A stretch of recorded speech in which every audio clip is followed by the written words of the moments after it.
Good afternoon everybody.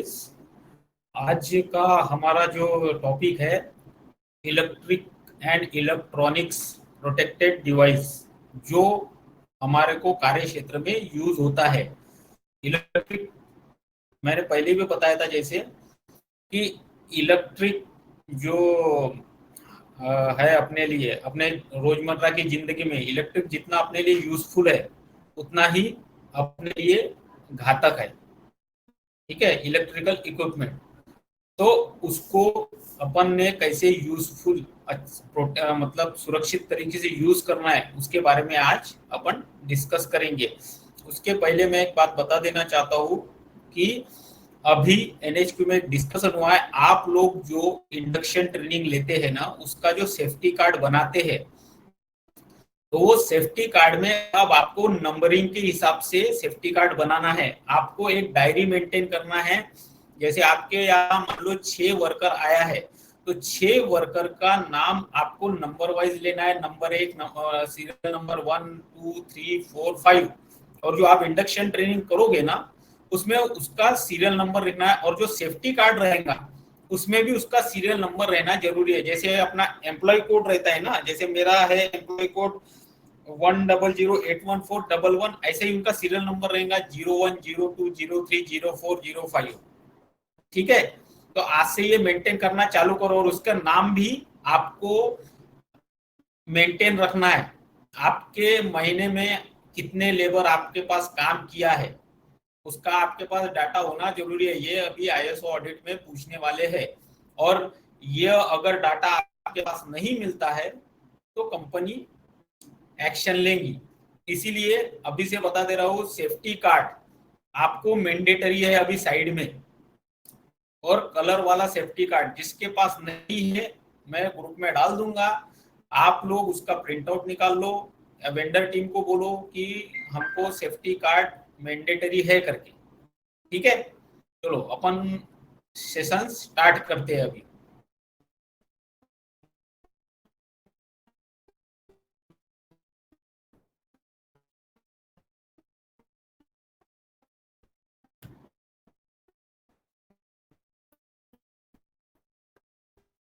Screen is visible, सभी को screen नजर आ रहा है?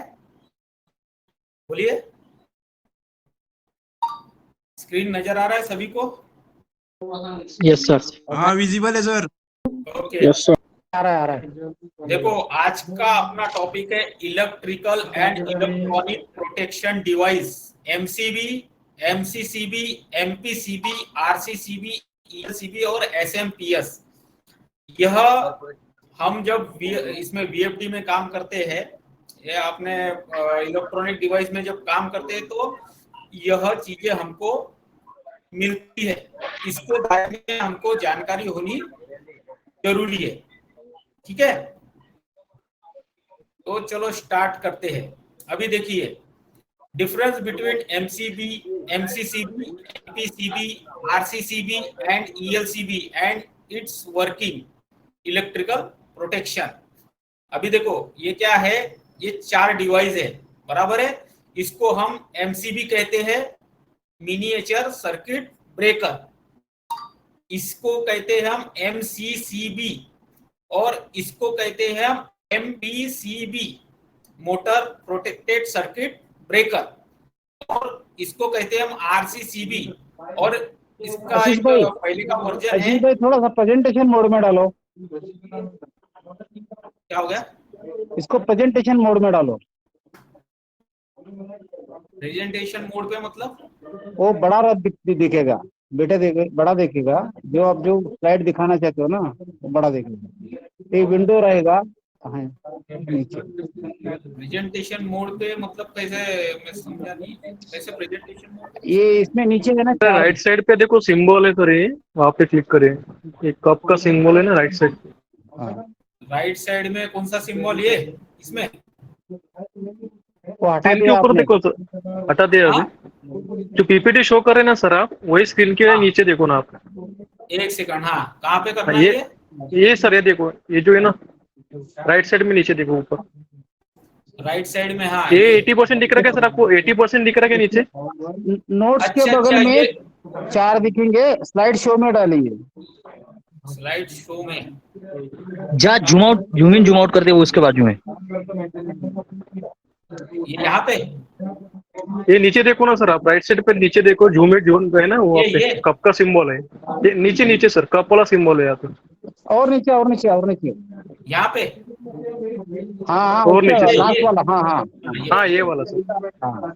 हाँ दिख रहा है अभी सभी यस को? Yes yes. अच्छा चलो ठीक है। देखिए ये जो है ये एमसीबी है, मिनिएचर सर्किट ब्रेकर, और ये जो है एमसीसीबी है, ठीक है। ये है एमपीसीबी और ये अपना आरसीसीबी है, और एक ईएलसीबी रहता है, उसके बारे में भी अपन आगे पढ़ेंगे, ठीक है। देखिए what is MCB, miniature circuit breaker. MCB full form is miniature circuit breaker. अब ये मिनिएचर सर्किट ब्रेकर क्या है? ये अपने को नॉर्मल घरेलू चीजों में ये यूज होता है, जैसे कि अपना घर हो गया, अपना ऑफिस हो गया, वहां पे ये एमसीबी यूज होता है। It give protection against short circuit and electrical overload. ये सिर्फ काम करता है इलेक्ट्रिकल शॉर्ट सर्किट और इलेक्ट्रिकल ओवरलोड। अगर मान लो कोई केबल अपने है और वो एक में से टच हो गए, शॉर्ट हो गए, उस समय में ये क्या करेगा? ट्रिप कर देगा, ठीक है। और अगर मान लो ओवरलोड हो गया करंट, मान लो आपका 20 एम्पियर करंट कैपेसिटी है और वो 30 एम्पियर में जा रहा है, उस समय में क्या करेगा? ये ट्रिप कर देगा। और MCB comes usually up to 125 ampere. MCB जो होता है 0.5 एम्पियर से 125 एम्पियर तक यूज होता है, ठीक है। उसके ऊपर हम इसको यूज नहीं करते। MCB is an electromagnetic device. MCB क्या है? एक इलेक्ट्रोमैग्नेटिक डिवाइस है। इसमें क्या है? इलेक्ट्रोमैग्नेटिक चीज पैदा होता है, जिस वजह से ये क्या करता है? यह ट्रिप करता है। इट्स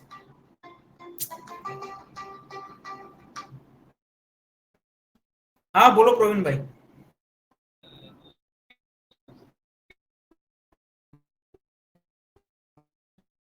ट्राई करो ना, दूसरे के मोबाइल में ट्राई करो, ठीक है। हाँ चलो गया, ठीक है, बताओ, ठीक है। अब ये क्या है? Fix tripping circuit. ये क्या है? एक ट्रिपिंग सर्किट है, usually not equipped with remote operation capability. इसमें मतलब कैसा है? ये अगर ट्रिप हो गया तो आपको मैन्युअली ही ऑन करना पड़ेगा, इसमें कोई रिमोट कंट्रोल का ऑप्शन नहीं है, ठीक है। तो ये जो है इसके कुछ डिसएडवांटेज है, वो अपन आगे पढ़ेंगे। अभी ये वर्क कैसे करता है ये आगे कैसे पढ़ेंगे? हाँ नहीं हो रहा है ना?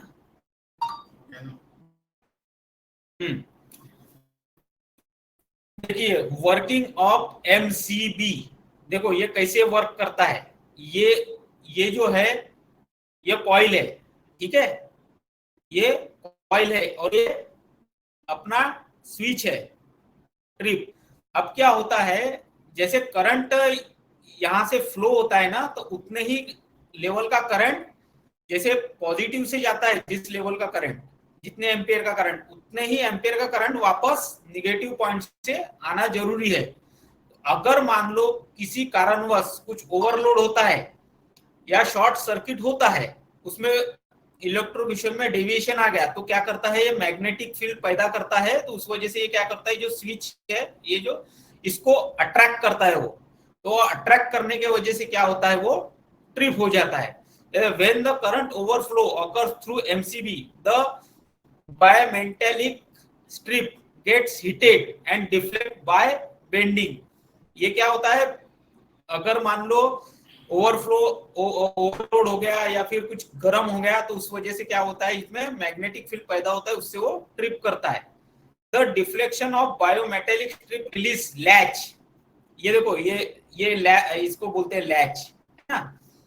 Latch, the latch causes MCB to turn off stopping the current flow in the circuit. अभी क्या होता है, अगर हम ये एमसीबी नहीं लगाए तो क्या होता है, हमारे यहाँ पे इलेक्ट्रोक्यूशन या फिर शॉर्ट सर्किट होने की वजह से आग लग सकती है, केबल वायरिंग डैमेज होता है, बहुत बड़ा हादसा हो सकता है। इसको कम करने के लिए हम एमसीबी लगाते हैं।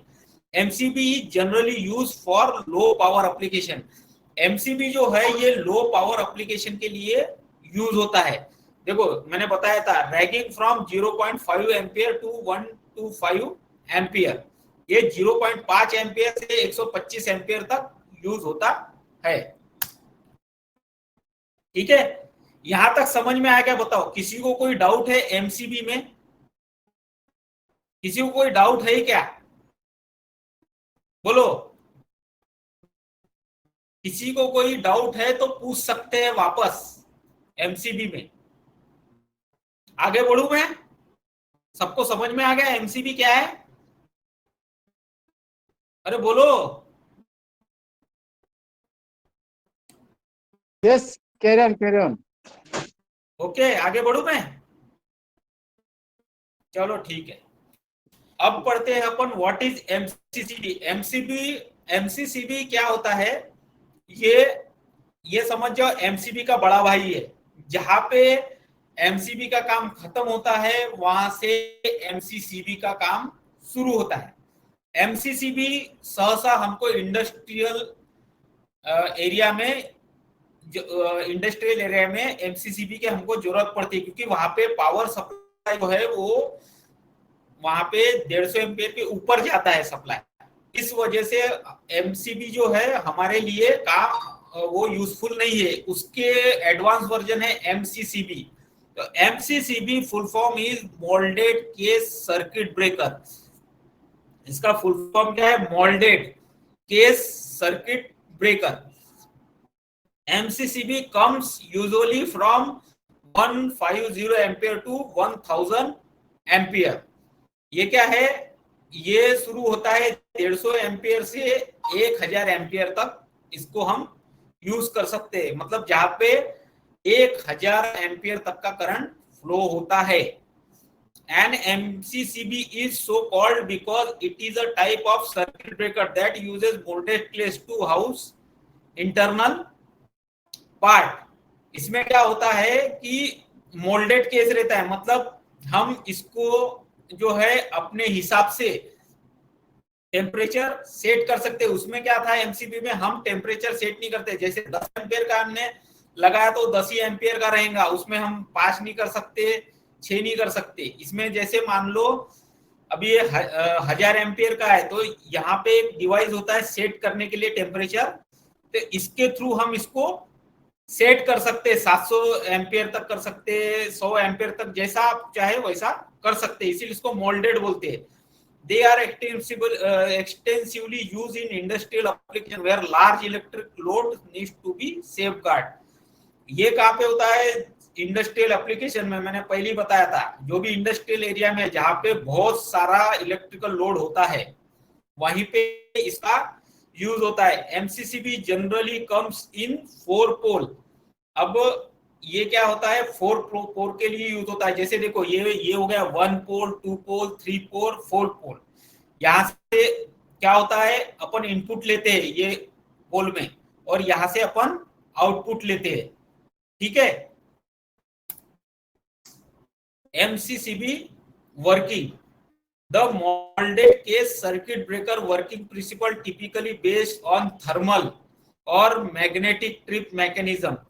अब पिछला जो था वो सिर्फ मैग्नेटिक इलेक्ट्रिसिटी में यूज होता था, लेकिन ये टाइम में होता है थर्मल में भी होता है। मान लो कोई गर्म हो रहा है, उसमें से धुआं निकल रहा है, तो उसके लिए भी ये काम करता है।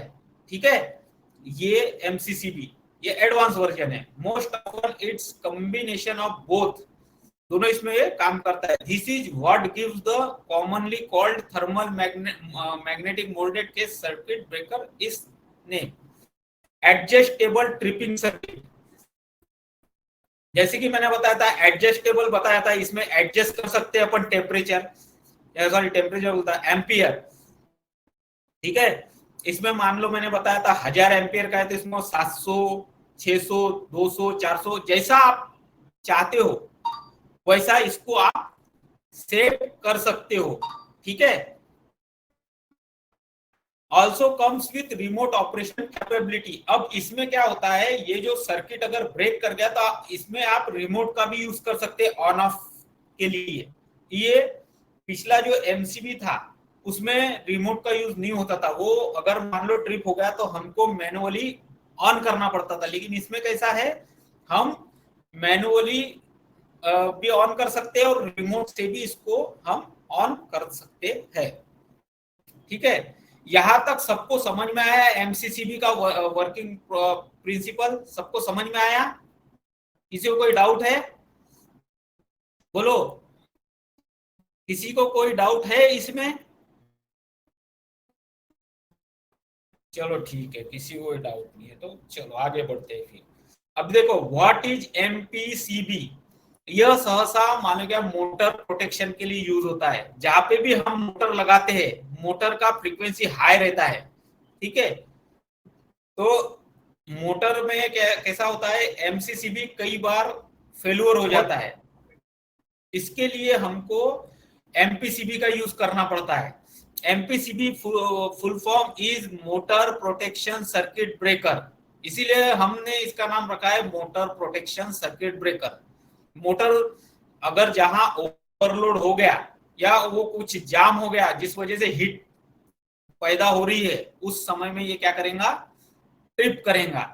इसमें ये ऑन ऑफ स्विच रहता है, ठीक है। और ये दिख रहा है, ये इसमें आप सेट कर सकते हैं आपको कितना एम्पियर करना है। ये देखो ये इसको हम वो बोलते हैं वॉल, उससे इससे क्या कर सकते हैं, ये दिख रहा है आपको, इससे हम कम ज्यादा टेम्परेचर सेट कर सकते हैं। और यहां से क्या होता है, इससे हम चेक करते हैं इसको दबा के कि ये ऑन ऑफ हो रहा है क्या नहीं, काम कर रहा है क्या नहीं। इसका इनपुट यहां से अपन लेते हैं, ठीक है, और आउटपुट यहां से देते हैं। MPCB is a type of thermal magnetic circuit breaker that protect the motor against fault. इसमें भी थर्मल और मैग्नेटिक सर्किट ब्रेकर है, दोनों चीज में यह काम करता है। Selection of MPCB is based on motor full load current. अगर मान लो आपकी मोटर ज्यादा करंट ले रही है उस समय में भी यह ट्रिप करेगा, ठीक है। MPCB are available for different voltage level, यह वोल्टेज लेवल में भी काम करता है। जनरली अराउंड ये अभी इसमें दिख नहीं रहा है क्या लिखा है, तो 415 वोल्ट से 600 वोल्ट तक का मतलब एक्सेप्टेबल है, इतने वोल्ट तक ये एक्सेप्ट कर सकता है। यहां तक समझ में आ गया एमपीसीबी का के बारे में, सबको समझ में आ गया क्या है ये डिवाइस। ये देखिए ये जो है ये आपको कोई असेसमेंट आया और आपको इलेक्ट्रिक प्रोटेक्टेड डिवाइस के बारे में पूछा गया तो ये आपको इसकी जानकारी होना है, ठीक है। यह चीज आपको यहाँ पे नहीं कहीं पे भी अगर कोई भी कंपनी में जाएंगे तो यह चीज इलेक्ट्रिक का जहां पे भी आप काम करोगे तो इससे आपको जूझना पड़ेगा। इसके बारे में अगर आपको जानकारी नहीं रही तो आप अपने वर्कमैन को या अपने कोऑर्डिनेटर को आप ट्रेनिंग नहीं दे सकते। और इसमें बहुत ज्यादा केसेस होते हैं, आग लगती है, कई बार शॉर्ट सर्किट होता है, कई लोगों की मौत भी हो चुकी है इसमें। इसीलिए इसकी जानकारी होना बहुत जरूरी है, ठीक है। और ये चीज देख लेना एमपीसीबी ये जो लिखा हुआ है, the MPCB are specially design circuit breaker for protecting the electric motor against overload, short circuit, under voltage phase loss. ठीक है, ये 4 चीजें आप ध्यान रखो, ये चीजों में ये एमपीसीबी यूज होता है। ठीक है, अच्छा ये बताओ यहां तक सबको समझ में आ गया? किसी को कोई डाउट है तो प्लीज पूछिए। ये क्या है? इलेक्ट्रिक प्रोटेक्शन डिवाइस है, इसके बारे में जानकारी होना जरूरी है। अगर ये मान लो वर्किंग नहीं करता है तो हमको बहुत बड़ा हादसा होने का संभावना होता है। बोलो, किसी को कुछ डाउट है तो पूछिए, या फिर मैं आगे बढ़ता हूं? किसी को कोई डाउट है? किसी को कोई डाउट है क्या? बोलिए। चलो ठीक है, आगे बढ़ते हैं हम फिर। अभी देखो ये आरसीसीबी, ठीक है, आरसीसीबी के पहले हम पढ़ते हैं ईएलसीबी के बारे में। ठीक है, ईएलसीबी जो होता था ये पहले के मतलब शुरुआती टाइम में जब बहुत सारे इलेक्ट्रिक शॉक होते थे ना, लीकेज करंट होता था, कई लोग टच कर देते थे लाइव वायर में तो उसको करंट शॉक लगता था, कई बार डेथ होते थे। उस समय में ये हादसे ना हो तो ईएलसीबी एक वर्जन निकाला गया। ईएलसीबी जो होता है यह, इसका फुल फॉर्म होता है अर्थ leakage circuit breaker. ELCB is a safety device designed to protect people and property from electrical fault and the risk of electrical shock.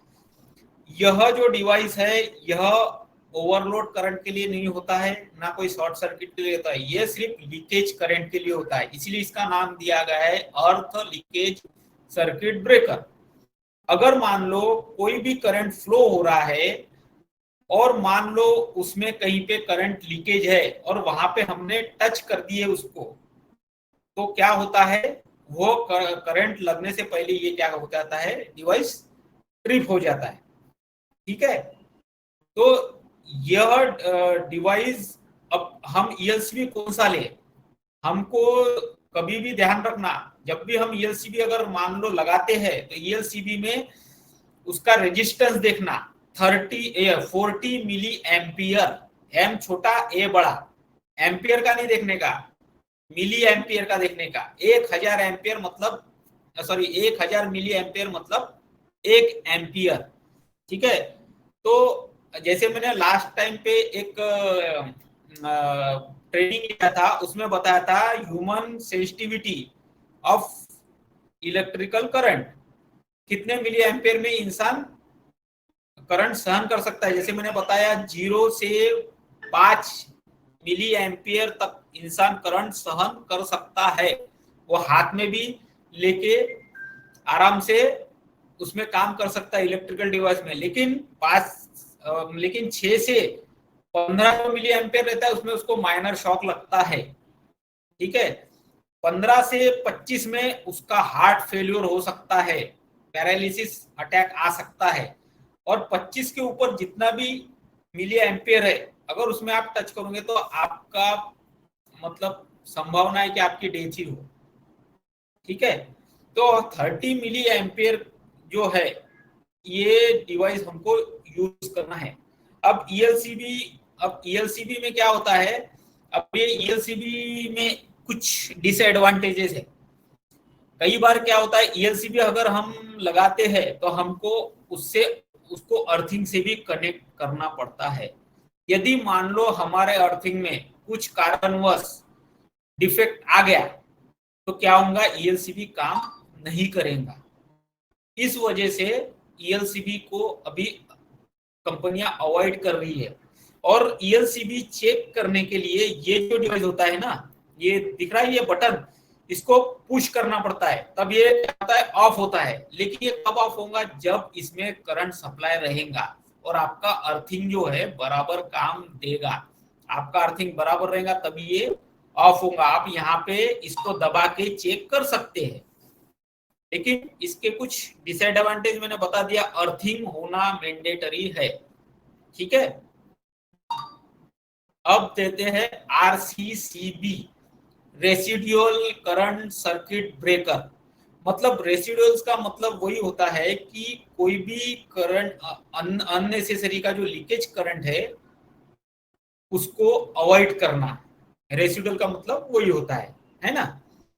RCCB detect and strip against electrical leakage current, thus ensuring protection against electric shock caused by indirect contact. देखो जैसे ELCB में leakage current रहा तो trip करता है, same काम RCCB करता है। लेकिन RCCB में फायदा क्या है, ELCB में क्या होता है, उसमें अर्थिंग होना जरूरी है प्रॉपर। लेकिन जो है RCCB, इसमें अर्थिंग नहीं भी रहा तो चलता है, इसमें बस लीकेज करंट रहा तो सीधा ये ट्रिप करेगा।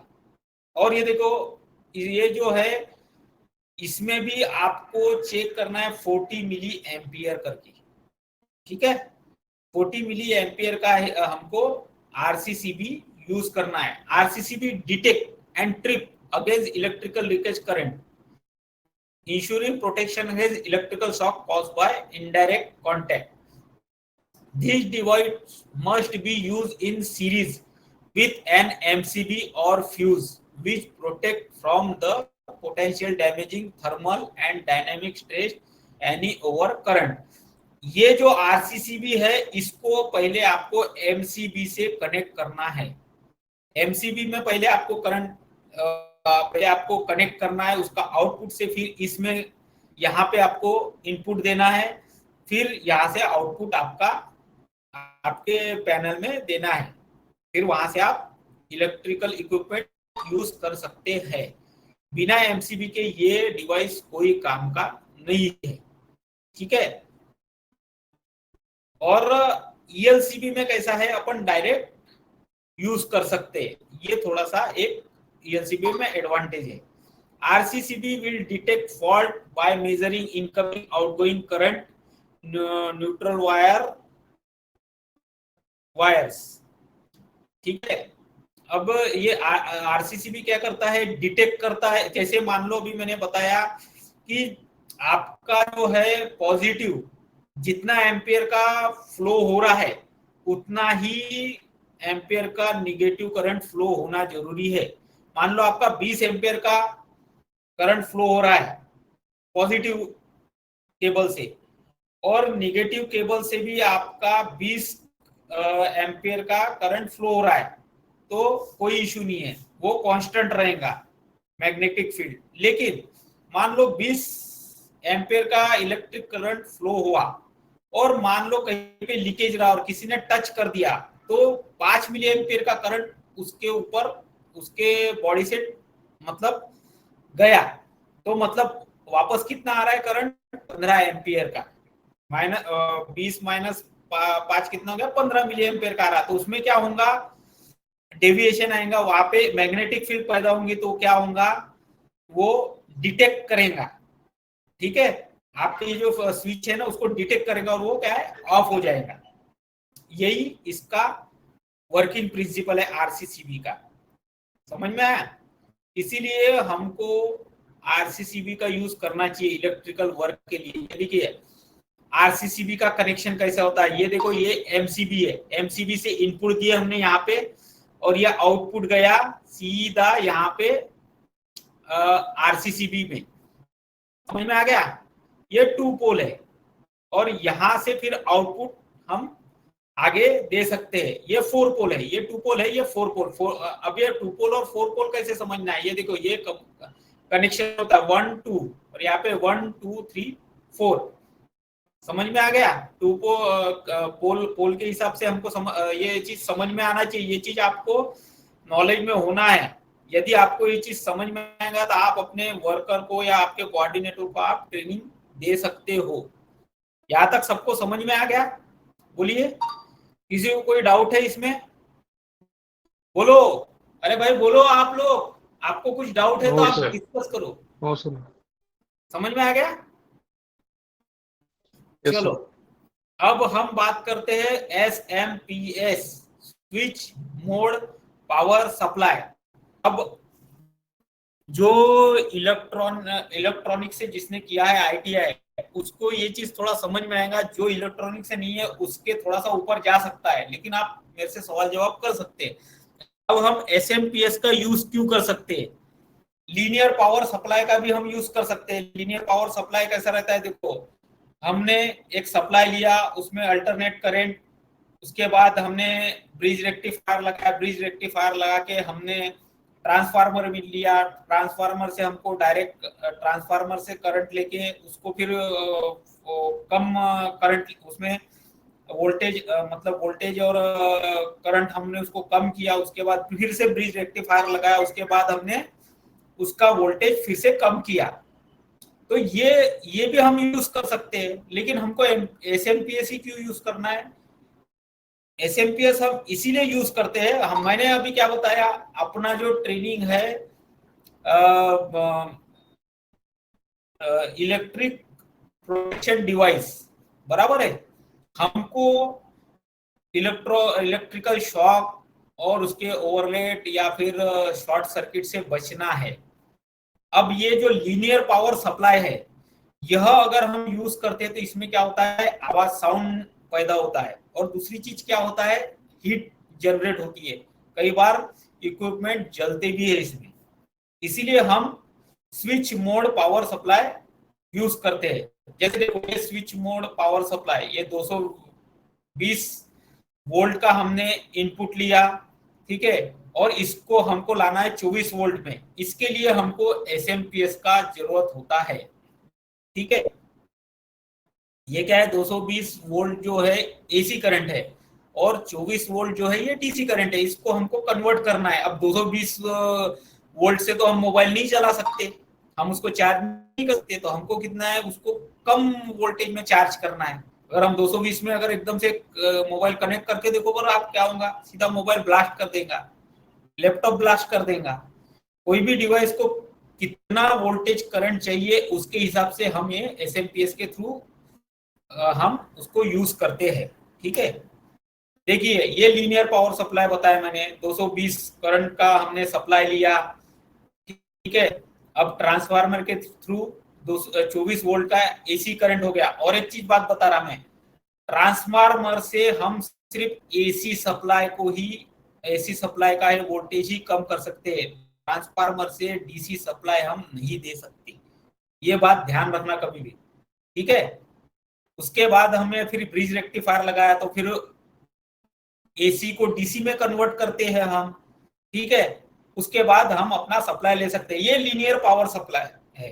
ये लीनियर में क्या मैंने बताया डिफेक्ट क्या होता है, इसमें साउंड ज्यादा होता है और ये गर्म ज्यादा होता है और ब्लास्ट भी होने के चांसेस होते हैं, ठीक है। ये स्विच मोड पावर सप्लाई, ये देखो ये बॉक्स है, ये क्या होता है, यूजफुल भी होता है, हल्का होता है, ये इन्वर्टर भी होता है इसका। एसएमपीएस का उल्टा कर दिया हमने, अभी क्या है, हम एसी से डीसी में जाते हैं, ठीक है। अब इन्वर्टर क्या काम करता है, डीसी से एसी में जाता है, उल्टा होता है इन्वर्टर का काम। समझ में आ गया? इसमें किसी को कोई डाउट है क्या, पहले पूछो, क्योंकि ये थोड़ा सा क्या है, कॉम्प्लिकेटेड सब्जेक्ट है। हो सकता है बहुत से लोग यहाँ पे इलेक्ट्रॉनिक से नहीं है तो उसको यहाँ पे समस्या आती होंगी। बोलो किसी को कोई डाउट है क्या, पूछो सवाल, बोलो भाऊ, बताओ किसी को कोई डाउट है यहाँ पे, किसी को सवाल जवाब करना है, बोलो। सबको समझ में आ रहा है? एक सेकंड, हाँ दादा, हाँ हाँ सबको समझ में आ रहा है? कोई डाउट है किसी को? किसी को कोई डाउट है तो पूछो यार। देखो मैं भी गलती कर सकता हूँ, मैं भी मालूम है क्या कोई ऐसा मास्टरमाइंड आदमी नहीं हूँ, मेरे से भी गलती हो सकती है। बताओ किसी को कोई डाउट है, किसी को कोई समस्या है तो आप पूछ सकते हैं, बोलो। देखो मैंने ये बताया था, लॉस हीट, बोला ना हीट जनरेट होता है करके, ये ऐसे मतलब हीट जनरेट होता है, ओवरलोड होता है, आवाज भी ज्यादा आती है इससे, इसीलिए हम लीनियर पावर सप्लाई का यूज नहीं करते हैं। एसएमपीएस कैसे काम करता है, देखिए ये थोड़ा सा कॉम्प्लिकेटेड है, ठीक है। यहाँ पे हो सकता है जो इलेक्ट्रॉनिक्स से फील्ड से नहीं होंगे उसके लिए थोड़ा सा ये टिपिकल सब्जेक्ट है, लेकिन मैं मेरे तरफ से कोशिश करूंगा कि आपको अच्छे तरीके से समझाऊं।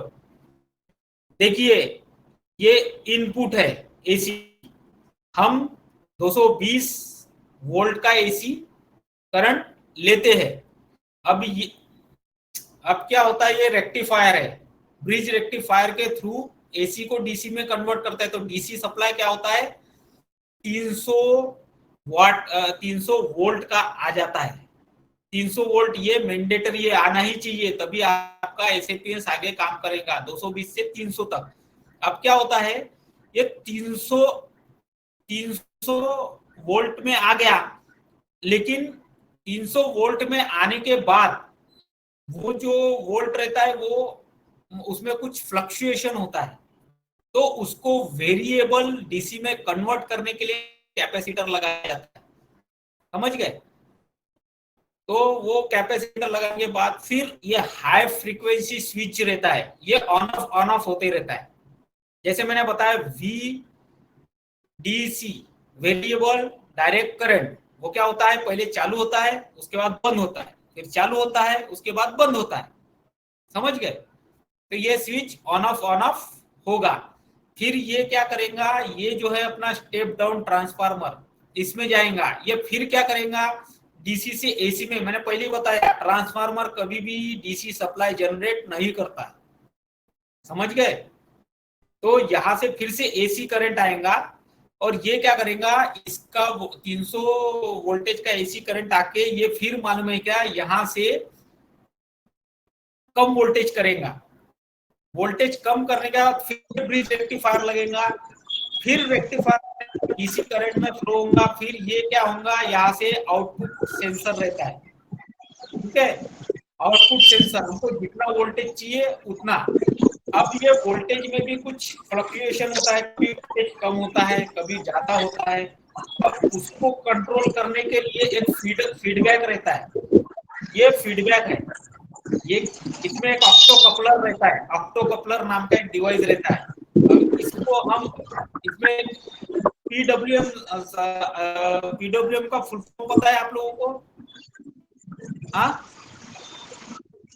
बोलो। Pulse width modulation. Pulse width modulator. बराबर है। क्या होता है ये बताओ? ये क्या होता है, कम ज्यादा कम ज्यादा कम ज्यादा। जैसे मान लो 5 वोल्ट है, 1 2 3 4 5 ऐसा वोल्टेज होता है। अब ये 5 वोल्टेज कम रहा, ज्यादा रहा, और 5 वोल्टेज के ऊपर जाता है तो ये इसको क्या करता है, कंट्रोल करता है। समझ गए? इसमें आपको समझ में नहीं आएगा, आगे बढ़ता हूँ। ये देखिए, समझ गए इसका? समझ गए क्या? ये PWM है। देखिए ये जो है, देखिए ये क्या होता है, जैसे ये मान लो 5 वोल्टेज का है, ठीक है, 1 2 3 4 5, यहाँ तक वो क्या रहेगा, ऑन रहेगा। बराबर है, इतने मिनट तक ऑन रहेगा, फिर क्या होगा, ऑफ हो जाएगा। ये ऑन का है, ये ऑफ का है, फिर ये ऑन होगा, फिर ये ऑफ होगा, फिर ये ऑन होगा, फिर ये ऑफ होगा। समझ गए? ये ऑन ऑफ चलता है। इसके लिए हमको ऑप्टो कपलर यूज किया जाता है। अभी ये ट्रांसफार्मर का मैंने यूज बताया, प्राइमरी वाइंडिंग रहती है, सेकेंडरी वाइंडिंग रहती है। ठीक है ना, यहाँ से ओवर वोल्टेज फ्लो होता है और यहाँ पे कम करके हम आगे फ्लो करते हैं, एसी करंट रहता है। और कभी भी एक चीज मैं फिर से बता रहा हूँ आपको कि ट्रांसफार्मर कभी भी डीसी वोल्टेज फ्लो नहीं करवाता। ये दिखता है आपको, ये डायग्राम, इसमें भी एक बार आपको समझा के दिखाता हूँ। देखो यहाँ से एसी वोल्टेज गया, ये जो है ब्रिज रेक्टिफायर है। ठीक है, ब्रिज रेक्टिफायर में जब करंट फ्लो होता है, ये यहाँ से 220 का वोल्ट लिया हमने, तो ये ब्रिज रेक्टिफायर से डीसी करंट 300 वोल्ट का पैदा हुआ। तो देखो ये ऐसे करंट जाता है, ठीक है, ये ऐसे करंट हो रहा है। फ्लक्चुएशन, इससे क्या होता है, हीट पैदा होती है, तो हमारे इक्विपमेंट को प्रॉब्लम आ सकता है, आगे क्या होता है, गर्म हो सकता है, आग लग सकती है। इसके लिए क्या करते हैं हम, यहाँ पे एक फिल्टर लगाते हैं, बोलते तो कैपेसिटर लगा, क्या होता है, डीसी में हो जाता है करंट फ्लो, ठीक है। लेकिन ये क्या होता है, हाई फ्रीक्वेंसी में रहता है, 300 एम्पियर बोले तो बहुत खतरनाक करंट रहता है। आप टीवी अगर कभी गलती से टीवी सुधारते हैं और मान लो रेक्टिफायर के बाजू का जो कैपेसिटर रहता है, टीवी बंद भी कर दो तो आधे घंटे तक उसमें करंट रहता है, आपने गलती से टच कर दिया तो फिर तो आप गए काम से, बहुत खतरनाक करंट लगता है आपको, ठीक है। तो ये फिल्टर करने के बाद फिर हमारा करंट ऐसे सीधा डीसी में जाता है, फिर ये स्विच करता है, स्विच करने के बाद ये देखो मैंने बताया था वेरिएबल डीसी, ये देखा, ये बंद चालू हो रहा है। उसके बाद ये स्टेप डाउन ट्रांसफार्मर में एसी करंट फिर से पैदा हुआ, फिर यहाँ पे करंट आया, ये देखो ये ऐसे करंट फ्लो कर रहा है। अब इसको फिर से रेक्टिफायर लगाया हमने, फिर एसी करंट आया, फिर इसको, ये क्या हो गया, यहाँ पे ज्यादा वोल्ट था, इसको कम वोल्ट में हमने ब्रिज रेक्टिफायर लगाया, ब्रिज रेक्टिफायर लगा के फिर देखो करंट हमारा फ्लक्चुएशन होने लगा, हो गया। फिर हमने क्या किया, इसको फिल्टर लगाया,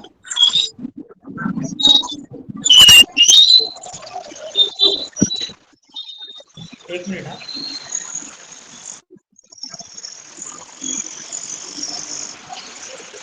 किसी को कोई डाउट है क्या इसमें, पूछिए, किसी को कोई डाउट है तो पूछ सकते हैं आप,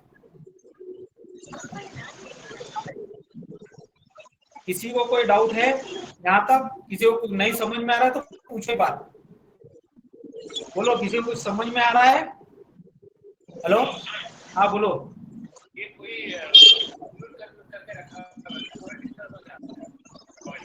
एक सेकंड, आप बोलिए नहीं, इसमें ऑनलाइन भी बोल सकते हैं। अरे अजय कौन है, अजय पापन, ये जो, हेलो अजय पापन का, प्लीज गो ऑन म्यूट।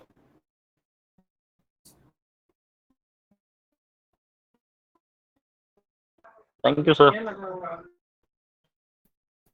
ठीक है, अभी समझ में आ रहा है, यहाँ तक सबको समझ में आ रहा है क्या, पहले ये बताइए, आप लोग नहीं समझ में आ रहा है तो फिर से मैं समझाऊंगा, बताओ।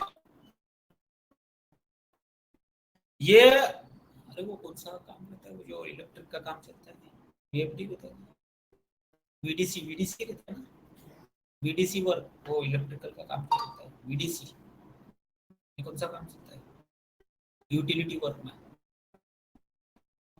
अरे वो यूटिलिटी वर्क में कौन सा मशीन रहता है, मेरे को, मैं नाम बोले उसका, थोड़ा नाम बताइए आप लोग, बोलो, अरे नाम बताओगे थोड़ा, मैं नाम भूल गया, बताओ जल्दी बताओ, बताओगे क्या भाई कोई, अरे वो यूटिलिटी वर्क में जो मशीन हम लगाते हैं वो मशीन को क्या बोलते हैं,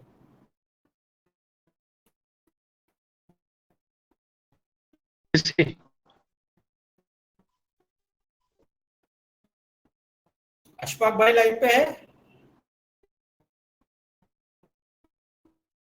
अशफाक, वेल्डिंग मशीन, अशफाक भाई, सर मेगर, मल्टीमीटर, अरे नहीं यार, मल्टीमीटर, अशफाक भाई लाइन पे है क्या, आप बताइए। रुको एक सेकंड, तो कौन सा यूटिलिटी, यूटिलिटी में हम जो मशीन में काम करते हैं वो मशीन का नाम क्या है, सर सर्वे के लिए क्या, अरे नहीं वो क्या ऐसे ही बोलेंगे, सर्वे के लिए लगाते वाली क्या, यूटिलिटी के लिए। एक मिनट रुको, नहीं कहाँ पे रहता है, शेल्टर में रहता है, शेल्टर के बाहर रहता है, जहाँ पे टावर होता है उसके बाजू में एक पैनल रहता है, वो मशीन को क्या बोलते हैं, ओडीसी ओडीसी है सर, ओडीसी, हाँ ओडीसी, हाँ अरे हाँ, बाप, जी, अभी मेरे को ओडीसी मशीन नहीं है। ओडीसी में आपको ये चीजें दिख के पड़ती है कि नहीं, बताओ, एसएमपीएस का यूज होता है कि नहीं ओडीसी में, बताइए, होता है रहता ना, है सर। ओडीसी का फुल फॉर्म क्या है, आउटडोर कैबिनेट। आउटडोर कैबिनेट, ठीक है। तो यहां तक सबको समझ में आया मैंने जो बताया फिल्टर तक? बोलो, किसी को कोई डाउट है? देखिए ये जो है कम वोल्टेज वाला ब्रिज रेक्टिफायर लगाया हमने, फिर वो एसी को डीसी में कन्वर्ट किया, फिर फिल्टर लगाया, फिर हमारा ये एसी जो डीसी जो है सेफ मोड में आ गया। शुद्ध, इसको बोलते हैं अशुद्ध करंट, इसको बोलते हैं शुद्ध करंट, ठीक है, नॉर्मल भाषा में। अब ये क्या होगा, डीसी ये जो है सेंसर होता है यहाँ पे, और ये आइसोलेट करता है इसको, ठीक है। इसको हम डिटेक्टर बोलते हैं, डिटेक्टर। ये पीडब्ल्यूएम ऑक्सीलेटर भी कहते हैं, ऑप्टो कपलर भी कहते हैं इसको, समझ गए? तो ये एसएमपीएस का वर्किंग है, तरीके से समझते हैं। अभी ये इक्विपमेंट में आप लोगों को पता है, ये इलेक्ट्रॉनिक डिवाइस, इसके नाम पता है आप लोगों को? ये जो मैंने दिखा रहा है वो बोलो। रजिस्टर। नहीं, रजिस्टर ठीक है, ये रजिस्टर है, मैं बताता हूँ। देखो इसको हम फ्यूज बोलते हैं, ये तो सभी को पता है, ठीक है। ये जो है ये ब्रिज रेक्टिफायर है, सॉरी ये ब्रिज रेक्टिफायर है, ये रिले है, ये है डायोड बोलते हैं इसको, डायोड, ठीक है। ये क्या करता है, एसी को डीसी में कन्वर्ट करने का काम करता है। ये ब्रिज रेक्टिफायर में ज्यादा यूज होता है डायोड। इसको एनोड और कैथोड ऐसे नाम से जानते हैं हम लोग। और ये जो है ये कैपेसिटर है, ये कॉइल है। कॉइल सहसा यूज काय के लिए होता है, मैग्नेटिक फील्ड जनरेट करने के लिए। हाँ बोलो, मैग्नेटिक फील्ड जनरेट करने के लिए। हाँ, मैग्नेटिक फील्ड जनरेट करने के लिए, बराबर है। और एक ये कैपेसिटर भी, ये भी कैपेसिटर ही है। ये ऑप्टो कपलर है जो मैंने बताया, जो मालूम है क्या, पॉलिस्टर होगा, पॉलिस्टर सिरेमिक। हमारा पीडब्ल्यूएम जो है उसको, ये सब कैपेसिटी। और ये एनटीसी है। एनटीसी ये जो डिवाइस है ये किस लिए काम आता है, ये एसी करंट जब फ्लो होता है ना हमारा इनपुट से, तो निगेटिव में जो हिट अरे कौन है यार, प्लीज गो ऑन।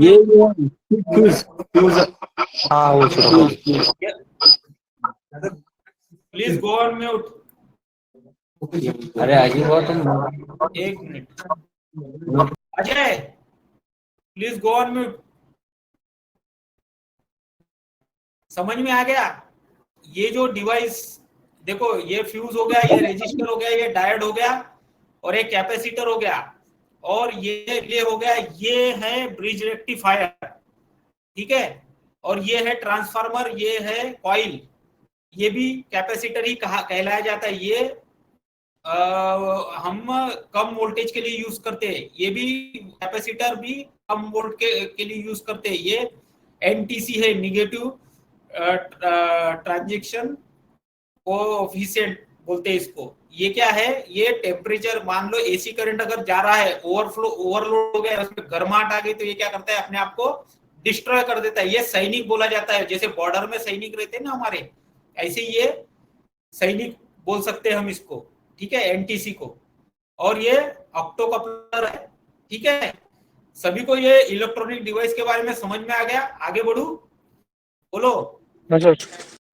ठीक है, देखिए यहाँ पे देखो, ये 220 वोल्ट का एसी आया, ये क्या है, ये पॉजिटिव है, इसमें ये क्या है, फ्यूज है।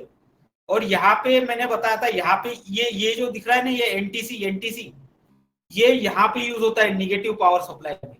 यहाँ पे फ्यूज, यहाँ पे एनटीसी। अभी क्या होता है कि फ्यूज जो होता है, यदि ये फ्यूज और एनटीसी ये एक सैनिक कहलाए जाते हैं, सैनिक बोलते हैं हम इसको।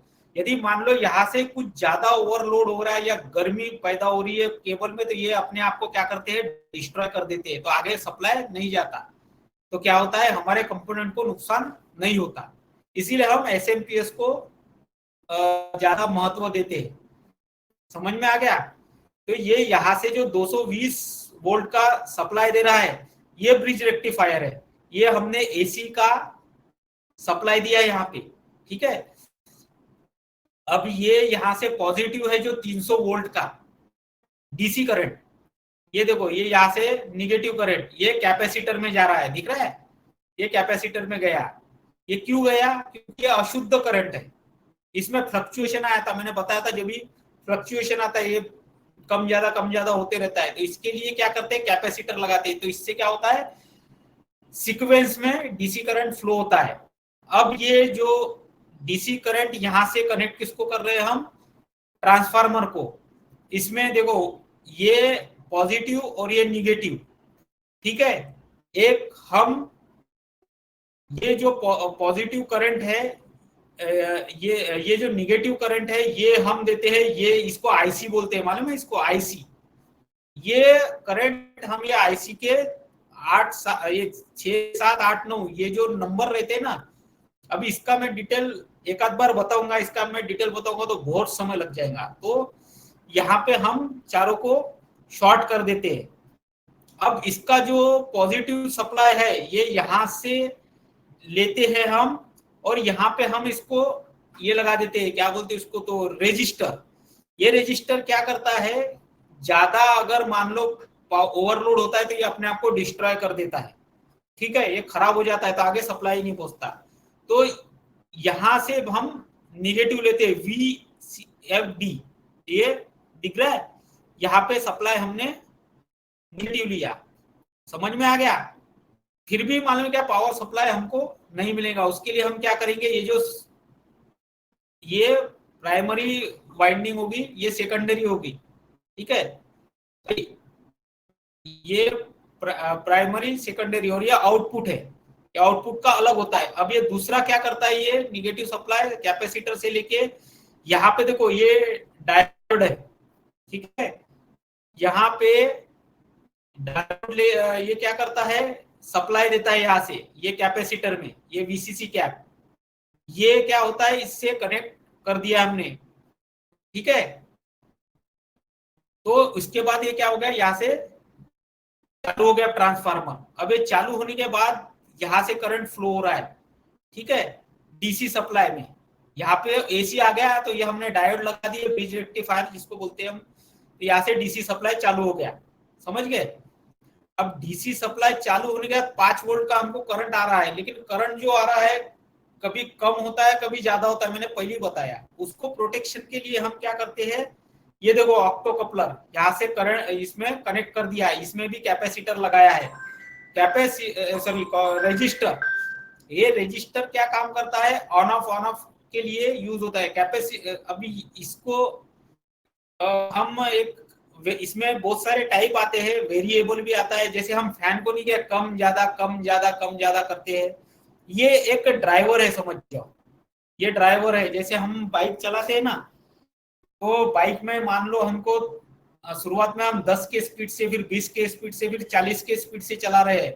अब अचानक कोई ब्रेकर आ गया तो हमने स्पीड कम कर लिया, तो ये क्या करता है, कम ज्यादा करने के हिसाब से, और 5 वोल्ट के ऊपर भी नहीं जान देता करंट, और 5 के नीचे भी नहीं आने देता। ये सिस्टमैटिक वे में काम करता है। अगर मान लो कुछ उसमें कुछ मिस्टेक आता है तो ये क्या करता है, कुछ देर के लिए सप्लाई बंद करता है, चालू करता है, इसीलिए बोलते हैं ना वेरिएबल डायरेक्ट करंट, VDC के लिए ऑक्टो कपलर यूज होता है, समझ में आ गया।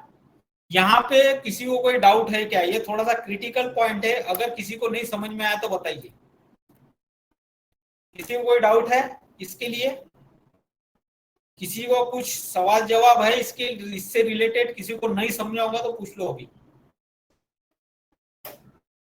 ओडीसी में जब आप काम करोगे तो आप ये चीज ध्यान रखना, समझ गए। आप अपने ऑपरेटर से पूछना, SMPS, switch mode power supply. अब क्या होता है, स्विच मोड पावर सप्लाई ये जो होता है, ये वर्जन हो गया पुराना। अब हम मोबाइल में तो ये यूज नहीं कर सकते, इतने बड़े बड़े ट्रांसफार्मर ये वगैरह हम मोबाइल में नहीं लगा सकते, तो उसका जो है वर्जन है SMD, सरफेस माउंट डिवाइस। उसमें एकदम छोटे छोटे पार्ट्स आते हैं मोबाइल में, सेम सेम ऐसा ही वर्किंग रहता है। वर्किंग यही है, समझ में आ गया? वर्किंग यही है, लेकिन उसमें छोटे छोटे सर्किट आते हैं। समझ में आ गया? ये अगर आपने प्रिंसिपल समझ लिया तो आपको इलेक्ट्रॉनिक में कोई भी चूतिया नहीं बना सकता, ये बात ध्यान रखना। अब देखो, आज का ये जो फोटो है ना, आज हमारा वीसी में डिस्कस हुआ है इसके बारे में। ये ओडीसी, इसी को ओडीसी बोलते हैं ना आप लोग, बताओ यही है और ना ओडीसी पे ना? बोलो, अरे बोलो। हाँ उसी को ही बोलते बोलते हैं ना? देखो ये आज वीसी में हमारे डिस्कस हुआ है। देखो ये जो हैंड ग्लोव्स यूज किया है, ये हैंड ग्लोव्स सही है क्या गलत है, बताइए आपको। ये हैंड ग्लोव्स ये ओडीसी में काम करने लायक है क्या नहीं है क्या, बताइए। गलत है सर, ये 33 केवीए का चाहिए। बराबर है ना? तो हम आपको ये भी बता दे रहे हैं, अगर आपका ओडीसी में काम चल रहा है तो आपको 33 केवी का ही हैंड ग्लोव्स यूज करना है। समझ में आ गया? और जब भी, अभी देखो ये इंजीनियर इसके करीब खड़ा है, ये सही है क्या गलत है? अगर ये लाइव सप्लाई में काम, अगर ये शटडाउन करके काम कर रहा है तो ओके, नो इशू। यदि ये करंट लाइव है तो ये इंजीनियर इसके पास खड़ा है, ये सही है क्या गलत है, बताइए आप लोग, बताओ सही है क्या गलत है, बोलो, क्या बोलो, कोई बोलेगा? बताइए। अरे यार आप लोग बोलते ही नहीं है, कोई कुछ बोलेंगे तभी तो समझ में आएगा ना। बोलो, सही है क्या गलत है? ये इंजीनियर इसके करीब खड़ा है, सही है क्या गलत है? कंडीशन सप्लाई, वो शटडाउन करके काम कर रहा है तो ठीक है, बगल में खड़ा है, अच्छी बात है। ठीक है, ठीक है। अगर मान लो नहीं है तो गलत है। गलत है ना? क्यों गलत है? क्योंकि जब भी कोई काम करता है, देखो आपको मैंने पहले भी बताया था, इसके पहले जब ट्रेनिंग लिया था, जब भी आपके यहाँ इलेक्ट्रिशियन आता है वो लाइव वायर में काम करता है, चप्पल के ऊपर खड़ा रहता है, उसको करंट नहीं लगता। लेकिन इलेक्ट्रिशियन आपको क्या बोलता है, मेरे से दूर रहो, मेरे को टच मत करो। यदि आपने टच कर लिया तो उसको क्या होगा, अर्थ मिल जाएगा और करंट फ्लो होना चालू हो जाएगा, करंट लग जाएगा उसको। तो कभी भी 1 मीटर डिस्टेंस, मतलब कम से कम 1 मीटर का डिस्टेंस होना चाहिए इलेक्ट्रिशियन और जो सामने खड़ा हुआ आदमी है। यदि आपको इंस्ट्रक्शन देना है तो 1 मीटर दूर रहो। कई बार क्या होता है, मैं इलेक्ट्रिक खींचता भी है, समझ में आ गया? ऐसा भी करंट लगता है, हवा में भी करंट लगता है, याद रखना कभी भी। अगर मान लो कोई लाइव करंट में काम कर रहा है, पहले लाइव करंट में वो एब्सेंशियल केस में ही काम करना है, हमको शटडाउन करके काम करना है।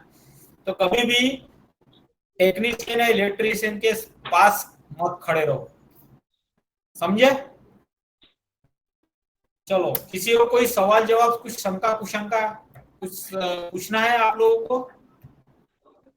नहीं, इंडक्शन कब हो सकता है, कौन सा मिनिमम मैक्सिमम कितना वोल्ट हो जाने के इंडक्शन खींचता है, कोई आइडिया? कितने वोल्ट में, कितना केवी का लाइन रहता है, वो आपको कितना डिस्टेंस मेंटेन करना है, तब जाके वो इंडक्शन नहीं होगा, उसको खींचेगा नहीं है। अच्छा अच्छा अच्छा। जैसे देखो अपना हाई टेंशन जो लाइन रहता है, बराबर है, वो कम से कम 200-300 किलो वाट का रहता है। वहां पे अपने को 9 मीटर का डिस्टेंस रखना पड़ता है हाई टेंशन लाइन से, बराबर है। अब अगर मान लो अपन 440 वोल्ट में काम कर रहे हैं तो अपने को फिर भी कम से कम 2 मीटर का डिस्टेंस रखना है 440 वोल्ट में। ये एक सेफ डिस्टेंस है, ऐसा नहीं है कि जो 200-300 किलो वाट का जो हाई टेंशन लाइन है अपन ने 9 मीटर का डिस्टेंस रखा, एक्चुअली 4 मीटर तक एक्सेप्टेबल रहता है, लेकिन as per safety norms 9 metre इसीलिए रखते हैं कि कभी कम ज्यादा पावर होता है तो उससे क्या होता है, वो खींचता है करंट। तो 440 वोल्ट में भी काम कर रहे हैं तो आपको 2 मीटर का और 440 से कम है तो 1 मीटर का डिस्टेंस रखना जरूरी है, समझे? Okay for the good information. Okay, और कुछ सवाल जवाब है आप लोगों का? आप लोग मालूम है क्या, डिस्कस किया करो। देखो क्या होता है, नॉलेज बांटने से बढ़ता है, समझ में आ गया? और नॉलेज ऐसी चीज है, कोई भी अपना काम रहे उसमें पैशन बनाओ। अगर आप पैशन बनाओगे तो काम काम नहीं लगेगा, खेल लगेगा, समझ में आ गया? जैसे अभी हम सर आपको बताए संदीप यार, फिजिक्स। तो संदीप यार from Akola sir. Sir ultimately इसमें सर आरओडब्ल्यू का परमिशन का बहुत इंपॉर्टेंस है, तो ये केस में सर अकोला में जैसे मेरा कहना है कि यहाँ पे हमारे पास आरओडब्ल्यू का वैल्यू नहीं है। जो भी हम कोऑर्डिनेट कर रहे हैं सौरभ के साथ कर रहे हैं, बट आई डोंट थिंक हाँ that is going to be that effective. तो यहाँ पे फिर परमानेंट आरओडब्ल्यू पर्सन भी होना जरूरी है। आरओडब्ल्यू से परमिशन लेना पड़ता है क्या इसके लिए? क्या बोल रहे हो, मेरे को समझा नहीं है, एक बार फिर से बोलिए ना, थोड़ा मेरे को क्लियर नहीं हुआ। आरओडब्ल्यू का क्या बोल रहे हैं, बोलो ना अंकुश जी। नहीं, इलेक्ट्रिकल नहीं वर्क सॉरी सर, इनसाइड दूसरा प्रीमाइसेस विजिट कर रहा रहता था। है, आरओडब्ल्यू एक का कोई रोल नहीं आता। अब किसके लिए बोल रहे हैं तो समझ, इनमें ब्रीफ में एक्सप्लेन करोगे तब पता चलेगा। क्या इसमें बोले, आरओडब्ल्यू का आरओडब्ल्यू? रोल बहुत कम है इलेक्ट्रिकल वर्क में। अच्छा, हाँ हाँ, यदि आप सैंक्शन पावर वगैरह है तो हाँ, ये आरई का रोल है। अच्छा RE is coordinated with other departments, cross functional department.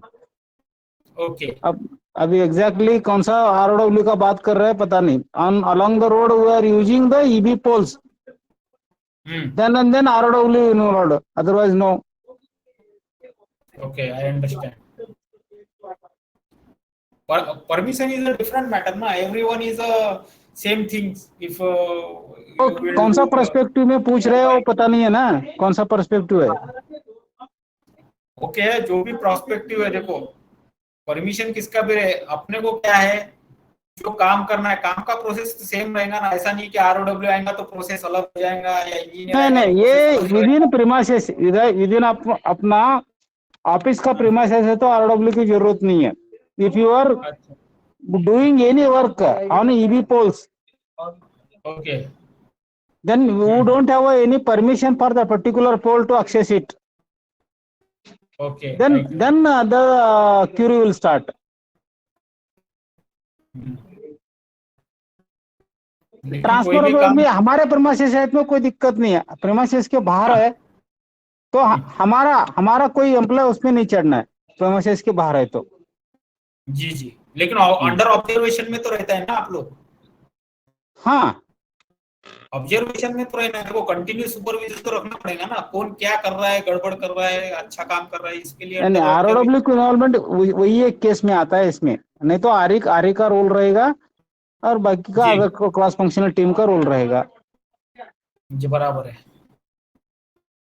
चलो, और किसी को कोई डाउट है, थोड़ा डिस्कस करो, बताओ मेरे को। इसमें सबसे ज्यादा देखो एफटीटीएक्स में ओडीसी का यूज होता है, और अपना मास्ट में भी ज्यादा यूज होता है। किसी को कुछ सवाल जवाब करना है, कुछ पूछना है तो बोल सकते हैं। और अगर मान लो हाइट वर्क का काम चलता है तो वहां पे आपको सबसे ज्यादा प्रोटेक्शन रखना जरूरी है। जब भी आप टावर का काम कर रहे हो ना, तो आप बेस से, पता है क्या, आप प्लानिंग शुरू करो। बेस जो होता है, आपका बेस, आपका फाउंडेशन कैसा हो रहा है, उसमें कंक्रीट बराबर डाला है क्या नहीं है, आपका एंकर फास्टनर उच्च क्वालिटी का है क्या नहीं है। क्योंकि अभी क्या है, 2-3 जगह अभी हादसे हुए, जो अपना टावर है वो कोलैप्स हो चुका है। आपका बेस जो है, बेस से आपको मान गया प्लानिंग मजबूत रहनी है, जरूरी है। आपको प्लानिंग बेस से स्टार्ट करो आप लोग, समझे? और हाइट वर्क में बिल्कुल भी मालूम है क्या, कोई कॉम्प्रोमाइज नहीं करना है। ऊंचाई पर अगर काम कर रहे हैं आप लोग, आईबीडी का वर्क हो गया, टावर का वर्क हो गया, इसमें वर्कमैन को proper training, safety with full body harness, safety net और फॉल अरेस्टर, ये चीजों का अवेलेबिलिटी है कि नहीं आपको चेक करना है। और आपका रिगर कार्ड होना जरूरी है। रिगर कार्ड के साथ ऐसा नहीं कि उसने रिगर कार्ड दिखा दिया तो हम निश्चिंत हो गए, हमको उसका फिटनेस भी चेक करना है, उससे पूछना है तेरे को हाइट फोबिया तो नहीं है, तेरे को इपिलेप्सी तो नहीं है, तेरे को मिर्गी के दौरे तो नहीं आते हैं, ये चीज पूछना है आपको। आप जबरदस्ती काम नहीं करवाने का। यदि मान लो ऊंचाई से अगर कोई इंसिडेंट होता है ना, तो ये समझ जाओ कि आदमी सीधा मरता है। अगर बच भी गया तो ये समझ जाओ कि वो कुछ काम का नहीं रहता है। ये तो आपने पता ही होगा ना, जो जिसने फिजिक्स पढ़ा है, जैसे जैसे आदमी ऊंचाई पर जाता है तो क्या होता है, उसका एनर्जी बढ़ता है, पोटेंशियल एनर्जी। ये जैसे ये मोबाइल है, ये दिख रहा है मोबाइल, ये जैसे जैसे मैं हाइट में लेके जाऊंगा क्या होगा, इसका पोटेंशियल एनर्जी बढ़ेगा, और जब ये गिरेगा तो ये क्या होगा, काइनेटिक एनर्जी में कन्वर्ट होगा। पोटेंशियल एनर्जी का फॉर्मूला क्या है, हाँ बोलो? mgh। चलो, एम मतलब मास और एच मतलब हाइट, और जी मतलब क्या होता है?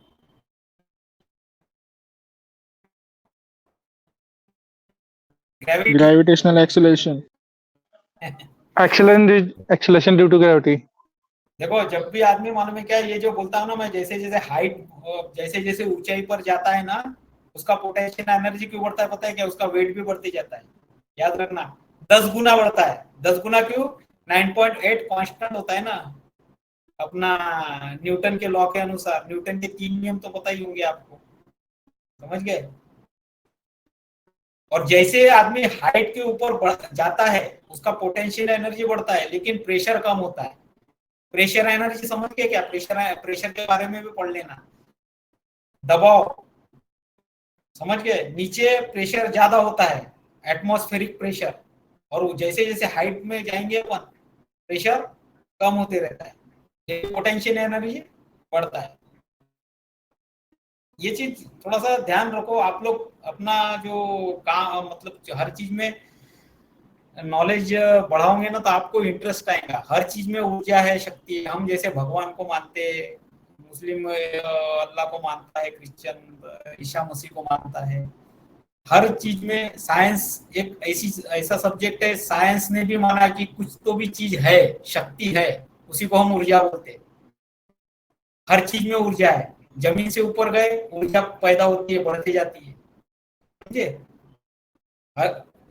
फिजिक्स क्या है, नेचर के बारे में है। नेचर में क्या चल रहा है उसके बारे में अध्ययन करना मतलब फिजिक्स। साइंस के 3 शाखाएं होती है तो पता ही है।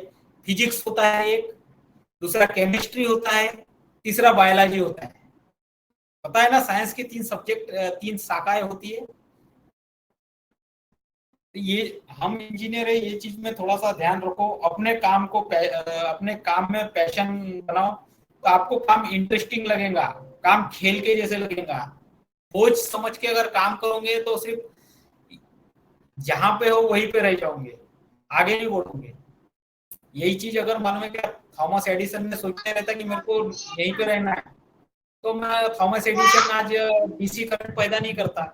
थॉमस एडिसन के बाद वो निकोला टेस्ला आया, उसने एसी करंट का इन्वेंशन किया। समझ में आ गया? और जो थॉमस एडिसन है वो मंदबुद्धि बालक था, एकदम उसका जो आईक्यू था 0 था, लेकिन उसके माँ के वजह से वो आगे बढ़ा। उसको कॉलेज से निकाल दिया गया था, लेकिन उसके माँ ने वो एक चिट्ठी थी, उसने बोला ये क्या चिट्ठी है? उसने बोला, माँ ने उसके बोला बेटा ये कॉलेज ने तेरे को निकाल दिया क्योंकि कॉलेज वाले बोल रहे हैं कि तेरी जो बुद्धि है उसके लायक हमारे यहाँ एजुकेशन नहीं होता है।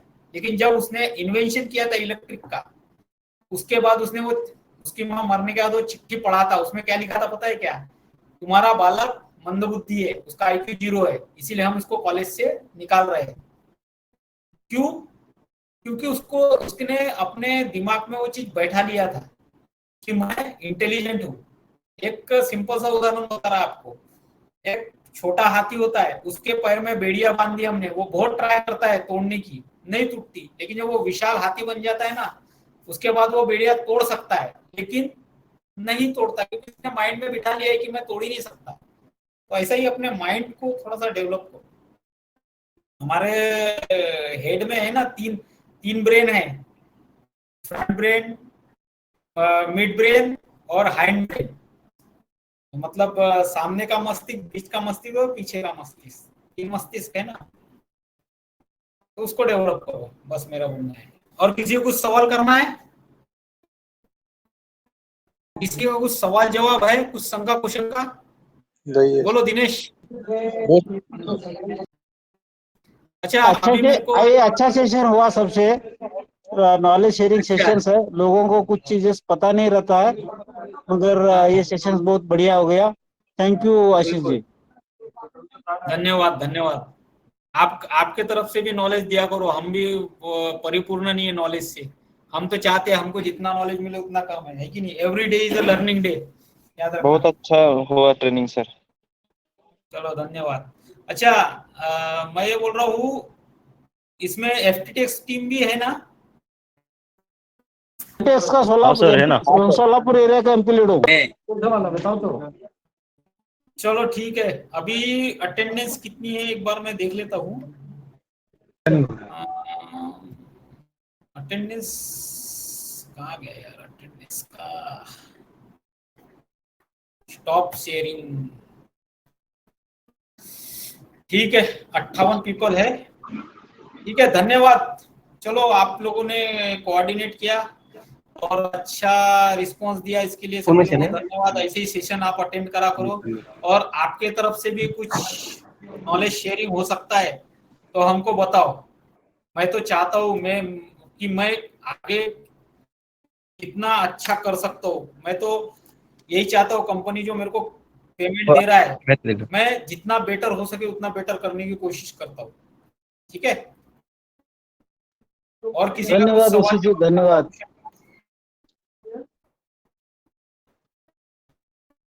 चलो ठीक है, धन्यवाद। मिलेंगे नेक्स्ट सेशन में। जय हिंद, जय Bharat. Thank you sir, thank you. Welcome. Thank you sir. Sir thank you. Welcome. पहले वाला किसी ने था हाँ थैंक यू सर।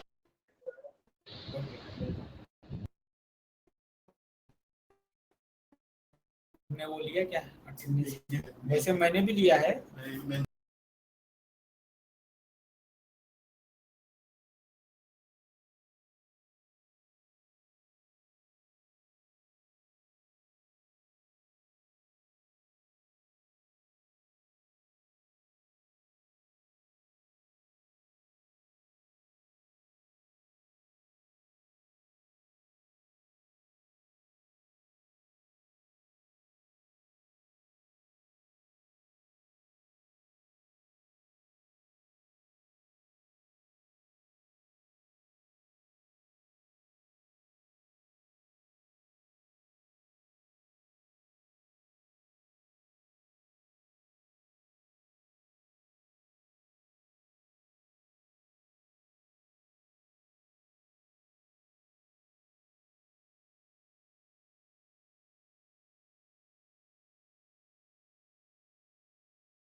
राहुल मोड़ के।